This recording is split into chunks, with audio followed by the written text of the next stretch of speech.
मी doctor Ahmad Qadri हॉस्पिटलमध्ये consultant gynaecologist आणि sonologist आहे। इथे सगळे प्रकारचे स्त्री रोग निदान होतात। 24 डिसेंबर हा दरवर्षी ग्राहक संरक्षण दिन म्हणून शासनातर्फे पाळण्यात येतो। या प्रसंगी जिल्हा प्रशासनाच्या वतीने लोकजागृतीसाठी प्रदर्शन आयोजित केलं जातं, परंतु शासनाची अंमलबजावणी शासनाकडूनच होत नाही। कठोर भूमिका घेतल्या जात नाहीत। ग्राहक संरक्षण अधिनियमाचं अवमूल्यन होतं आणि ग्राहक रूपी नागरिकांची पिळवणूक होते। खासगी आणि सहकारी रुग्णालयात दरफलकांची अंमलबजावणी व्हावी। हेअर कटिंग सलून आणि टेलरिंग दुकानदारांकडून दरवाढीचं अवलोकन झालं पाहिजे, कारण 100 रुपयाचं कापड 400 रुपये शिलाई आणि मजुरी खासगी आणि धर्मादाय रुग्णालयात बिल करण्यात आल्यानंतर त्यावर एक शासनाची समिती नेमून रुग्णांच्या नातेवाईकांना दिलासा द्यावा। सरकार मान्य रास्तभाव दुकानदारांची अवस्था खासगी मान्य झाली असून सरकार मान्य अबाधित असावं। मेडिकल दुकानातील औषधांचे दर समान असावे। हॉस्पिटलमधील औषध दुकानातील दर आणि बाहेरील मेडिकल दुकानातील दर अव्वाचे सव्वा फरक असतो, याची दखल घ्यावी, या आशयाचे निवेदन देण्यात आलंय। वरील निवेदनाची महाराष्ट्र शासन आणि ग्राहक संरक्षण आयोगानं गांभीर्यानं दखल घ्यावी। ग्राहकांची होणारी लुबाडणूक थांबवावी अशी मागणी संघटनेचे अध्यक्ष खाजा हुसेन अत्तार, सरचिटणीस रियाज अत्तार यांनी केली आहे। अत्तार, अध्यक्ष जनता ग्राहक संघर्ष समिती सोलापूर। आज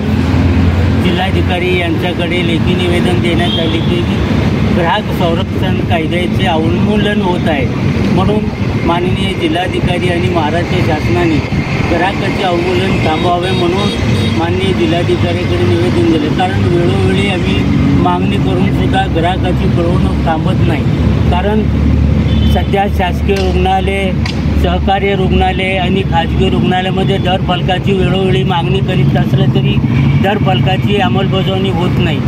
आणि सरकार मान्य रास्त दुकानात पावती दिली पाहिजे, धान्य घेतल्यानंतर तो पावती दिली जात नाही।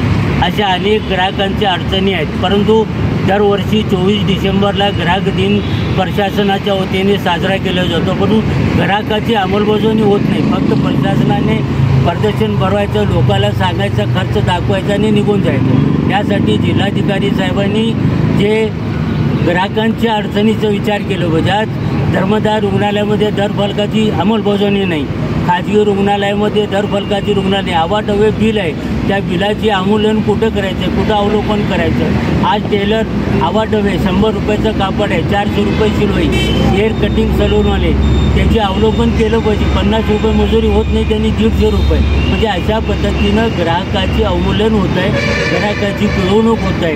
म्हणून ग्राहक संरक्षण कायद्याच्या अंतर्गत या सर्व बाबीचा विचार केला पाहिजे, सदर निवेदनाचा विचार केला पाहिजे। म्हणून आज आम्ही जिल्हाधिकारी यांच्याकडे लेखी निवेदन दिलेलं आहे। या निवेदनाची दखल शासन आणि जिल्हाधिकारी घेतली पाहिजे, याची मागणी जनता ग्राहक संघर्ष समिती सोलापूरची आहे। ताज्या बातम्या पाहण्यासाठी प्राईम महाराष्ट्र न्यूज चॅनलला सबस्क्राईब करा।